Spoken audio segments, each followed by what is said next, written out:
guys, good morning. Good morning sa inyong lahat. Happy Sunday. Ayan. Aga ako nagising. Tapos gabi na ako natutulog kasi gawa nga ng kapitbahay pa kami kagabi. Anong oras na yun? Nung pumunta kami sa kapitbahay namin kasi aalis na sila sa katapusan. Lipat sila sa Manila. Kaya yun. Kagabi kasi naglalaba ako. Tinawag niya ako. Tapos naiyak naman ako pumunta kasi kumbaga yung babae tulog na. Tinanong ko muna. Sabi ko, tulog na ba si tita? Sabi niya, oo daw, tulog na. Kaya hindi ako pumunta. Yung ginawa ko, niyaya ko yung tito ko. Kaya pumunta kami doon, niyaya ko yung tito ko. Kasi pinapakyat niya ako sa bahay niya. Siyempre, naiyak naman ako na siyempre, kahit pa paano, may respeto ako sa sarili ko. Diba? Lalaki ang tumatawag sa akin. Kaya naiyak ako. Kaya tinanong ko yung misis niya kung tulog. Sabi niya, tulog na daw. Maaga pa natutulog yung asawa niya. Kaya nangyari, tito ko, sinama ko. Pumunta kami doon sa bahay nila. Tapos, nagbigay siya ng mga, yung binibenta niya dating ukay-ukay, hindi nabenta kasi gawa nga busy siya. Tapos nung lumipat sila dito, wala na, hindi na maasikaso. 11 months lang sila dito. Hindi pa sila ng 1 taon. Kaya yun, tapos nilipat sila uli. 2 lang sila mag-asawa, puro matanda na. Yung isa lang anak nila, pero yung si kuya, may anak sa uno.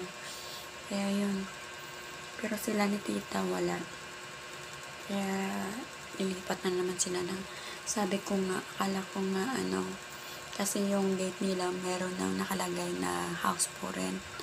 Kaya, sabi ko, i-message ko na, kasi friend ko yung asawa niya, yung babae. Friend ko sa FB. Kaya kung minsan, pagka may kailangan siya, chinachat niya na ako. I-message niya lang ako. Tapos yun. Kaya naiya naman ako magtanong. Baka mamaya sabihin niya, diba? Kikimarites ako. Kaya kagabi, tinanong ko, bakit may house for rent? Yun pala, nagpaalam na sa may-ari. Nasa katapusan, lilipat na sila. Ay, ito naman yung may-ari, hindi pa nga nakalipat, nilagyan ng house for kaya natawa tuloy ako. Kaya sabi ng nakatira, sabi niya, oo nga, nagulat nga daw siya, meron na nakakaratula house for rent. Sa katapusan pa naman daw sila haalis. O diba? Paalam lang siya na ganun. Kaya natawa tuloy ako. Kaya ang dami ko nakuha. Diyos ko po, yung tito ko, kunti lang nakuha niya ng mga damit. Ako na dami, pati sinturo nadali. Sabi nga ng anak ko, ang dami naman yan, ma. Sabi ko, syempre, ibigay niya yun. Hindi, abang, namimili ako. Sabi ko, lubos-lubusin ako talaga. Ibigay naman lang, diba? Tsaka pang dagdag, din sa kanila yan. Ibabalik niya pa ba yan? Dinala yan na nga dito. Tapos babalik niya pa. Ang dami kaya. Kasi balak niya sana ibebenta yun. Galing pa yun din ng Project 8. Kasi yun yata yung business din nila kay okay. Diyos ko, hindi na benta. Ayan, parang dami na siya pero kulang na. Baka matanggal pa yun sa paglaba. Kasi mga bago pa nakahanger pa lahat Marami pa nga doon kaso lang ako lang naiyak. Sure, sabi ko pag hindi, lubos-lubosin mo na, diba? Total, bigyan naman kaya sabi sa akin, pili ka dyan, Ben. Sabi ko, siyempre ako pa. Ang kapal naman ako. Binibigyan ako Kaya, nilubos-lubos ko na. Kaya ang dami, sabi ng anak ko, bakit ang dami daw? Pati yung mga pantalon. Sabi ko, pang trabaho mo naman yan. Yung slacks ba? Diba, magkano din yan? 480? O 450? Okay lang yan. At least, sabi kong ganun. Kaya natawa tuloy ako. Kasi diba, oras na ako tuloy nakatulog. Tapos ngayon, aga-aga ko nagising. Mga 12 yata ako nakatulog. Kasi naglaba pa ako. Pagkadating ko dito, nagbanlaw pa ako ng ano ko. Maripis talaga. Hindi natapos-tapos yung labahan. Kaya oras na ako nakapagsampay? Mga 11. Visit. Anong oras lang yung tulog ko? Parang mga 2 hours lang. Uy, maiba po tayo. Ito na lang oh. Kunti na lang siya oh. O diba, ang ganda naman ng face ko. Char. Dahil lang dito. Uy, hindi ko to pinapromote. Kaso lang, parang ano lang kasi SPF 90 na siya. Kaya, ano ba yan? 6. Oh, parang baliktad yata. Oh, 90. Diba? Ito lang. Tapos, tingnan mo. Ito lang siya. Dati ang dami-dami yung dito ko. Kasi parang nasunog to kasi. Pinasunog ng friend ko. Tapos, hanggang dito. Ngayon, kunti na lang. Tapos, natatakpan naman ng ano. Kunti lang kasi nilalagay ko sunscreen. Hindi naman ako naglalagay ng makapal. Kaso lang, parang, lalo na pag sa labas, pag mainit, sa initan, talaga, iba na yung itsura ko. Sabi ganun, iba. Ilong lang ang hindi. Hindi, parang nag-improve talaga siya. Parang pumuti-puti naman. Tsaka, maganda siya. Kasi, diba, parang, napansin ko lang, parang maganda lang yung niya. Lalo na pag sa labas, ng init. Kasi wala eh. Ilong ko lang ang hindi. Ilong ko lang ang kurapa. Kaya ganun. At least cute. Char. Kahit madapa lang. Kaya yan. Tapos hindi na ako naglalagay ng lipstick. Kasi mapula naman yung labi ko. Yabang. Hindi ako naglalagay ng lipstick. Kasi magpe-face mask naman ako eh. Kaya yun. Kung minsan, pag magsumba, naglalagay ako ng lipstick. Kahit yung lip tint lang. Ang lip tint yun, galing pa yun sa BFF ng pamangkin ko. Binigyan ako 3 peraso. Kaya, tipid-tipid. Pag may time, syempre, bigay lang yun. Hindi naman ako bumibili. Kaya gano'n. Kaya, nagtitipid-tipid ako. Pero parang nakaano naman.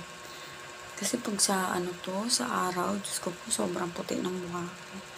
Sabi ko, ano ba yan? Kahit sa personal, kaya nung kahapon, nung pagsumba ko sa Primark, ang kasalubong ko, wala akong face mask. Lumilingon eh. Yung mga nasa salubong ko, baka yung mga nanay, nagkugulat siguro, sobrang puti ng mukha ko.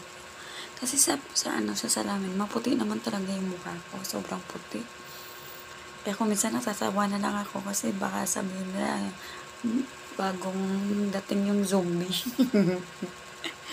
Zombie. Pero may sugat pa yung labi ko, nakagat ko nung kailan nun. Ewan ko ba kung sinong panay sa akin. Binabanggit yung pangalan ko. Ayan, nakagat ko yung labi ko, nadiin ko. Kaya dumugo yan. Ngayon masakit nga meron siyang sugat. Kaya yun. Bye! Malandi na naman si Ungas. Pero wala naman nilalandian. Still single pa rin. Proud single. O diba? Ang sarap kaya maging single.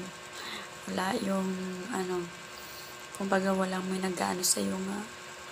Ganito ka nga, yan, diba? Uy, bawal yung ganyan. O, umuwi ka ng ganito, ganyan. O, diba? Ay, nako. Masarap maging single kaya. Tumatanda na tayo. Kailangan na natin yung peace of mind.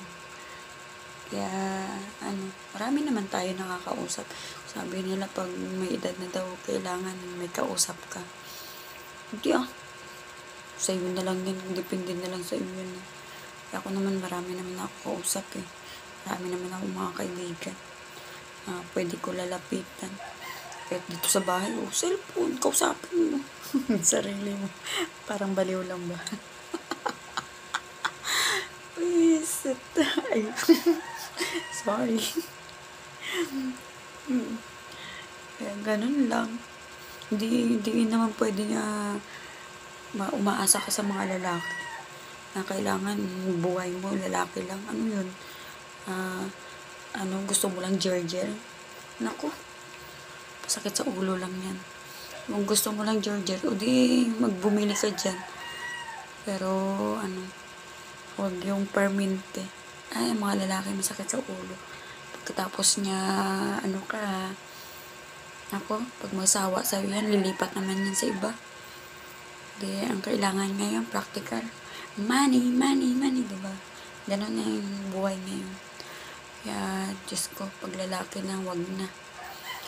Mga lalaki yung walang pera, wag na. Ganun na naman, naimig ka na sa banga. Kaya ako, ayaw ko na masarap maging single. Kasi kahit pa paano, walang may tagasaway sa'yo. Marami akong kakilala na pabago-bago lalaki. Hindi kontento sa isa.